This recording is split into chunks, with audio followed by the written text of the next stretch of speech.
প্রিয় মাতৃভূমিকে স্বৈরতন্ত্রের কবল থেকে মুক্ত করতে যারা হামলা মামলা আর ঘাতকের বুলেট উপেক্ষা করে আন্দোলনের সামনে সারিতে ছিলেন তাদেরই একজন জগন্নাথ বিশ্ববিদ্যালয়ের ছাত্রদল কর্মী অনিক কুমার দাস।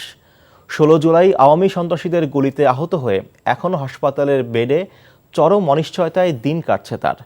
ছাত্র জনতার অভ্যুত্থানে পালিয়ে গেছে স্বৈরশাসক, নতুন করে স্বাধীন হয়েছে দেশ। তবে যাদের রক্তের বিনিময়ে এই নতুন স্বাধীনতা, তাদের অবদান যেন আমরা ভুলে না যাই, এমন দাবি অনেকের।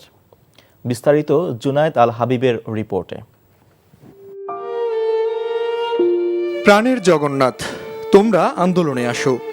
কথা দিলাম যদি পুলিশের গুলি চলে সবার আগে আমি বুক পেতে দেব। স্বৈরাচারের বিরুদ্ধে আন্দোলনে অংশ নিতে সহপাঠীদের আহ্বান জানিয়ে গত 15 জুলাই সামাজিক যোগাযোগ মাধ্যমে এমন স্ট্যাটাস দেন জগন্নাথ বিশ্ববিদ্যালয়ের মার্কেটিং বিভাগের 2য় বর্ষের শিক্ষার্থী অনিক কুমার দাস।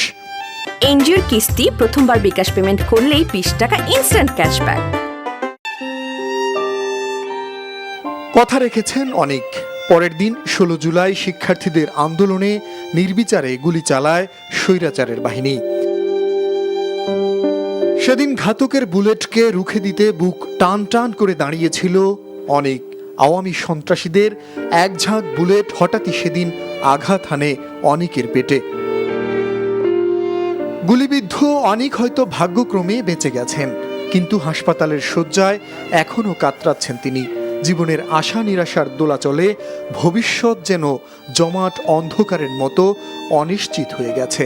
আর পেটের ভিতর একটা গুলি লাগে এবং আমার পেটের খাদ্যনালী, অ্যাপেন্ডিসাইট এবং পাকস্থলী কাটা পড়ে। আমার কি আদৌ কোনো দোষ ছিল? আমরা তো আমাদের ভাইদের যে আক্রমণ হয়েছে তার প্রতিবাদ স্বরূপ নিয়েছিলাম, আমরা একটা সামান্য ইট পর্যন্ত মারি নাই। কিন্তু দারুণ আত্মবিশ্বাসী অনেক জানান তার কোনো আফসোস নেই। হাজারো ছাত্র জনতার রক্তের বিনিময়ে মুক্তি পেয়েছে প্রিয় স্বদেশ, এটাই জীবনের সর্বোত্তম প্রাপ্তি। এনজিওর কিস্তি প্রথমবার বিকাশ পেমেন্ট করলেই 20 টাকা ইনস্ট্যান্ট ক্যাশব্যাক বলছেন তিনি। আমাদের রক্ত বৃথা যায় নাই। আমার যে ভাইরা শহীদ হয়েছে, শাহাদাত বরণ করছে স্বৈরাচারের বিরুদ্ধে আন্দোলনে, তাদের রক্ত বৃথা যায় নাই। আজ স্বৈরাচার দেশ থেকে পলাইছে। সো এটা এখন দেশ স্বাধীন বলতে গেলে। এখন মেধাবীরা তাদের যোগ্যতা অনুযায়ী চাকরি পাবে, যে সন্ত্রাসী মুক্ত ক্যাম্পাস, সকল প্রগতিশীল যে দল তারা তাদের গণতান্ত্রিক চর্চা করতে পারবে, এটা অবশ্যই শান্তির। অনেক গুলিবিদ্ধ হওয়ার পর থেকে তার দেখভালের দায়িত্ব নেয় তারই সংগঠন ছাত্রদল। ডক্টর একজন আমাকে বলেছে যে আপনি লিখে দিন, আমরা কিন্তু ওকে বাঁচানো সম্ভব আছে কিনা আমরা জানি না, আমরা চেষ্টা করবো সর্বোচ্চ। দোয়া করেন, দোয়া ছাড়া এর বিকল্প কিন্তু আর কিছুই নাই। তো সেক্ষেত্রে আমি ভয় পেয়েছিলাম যে অনেক কি আমরা আদৌ অনেককে ফিরে পাবো কিনা। তো এখন পর্যন্ত অনেকে আমাদের মাঝে আছে, যেন আপনারাও দোয়া করবেন। আপনাদের মাধ্যমে দেশবাসীর কাছে দোয়া চাই। এক সাগর রক্তের বিনিময়ে নতুন যে বাংলাদেশ পেয়েছে মানুষ, তা যেন হয় সত্যিকারের একটি মানবিক ও গণতান্ত্রিক রাষ্ট্র, এমন স্বপ্ন এখন অনেকের।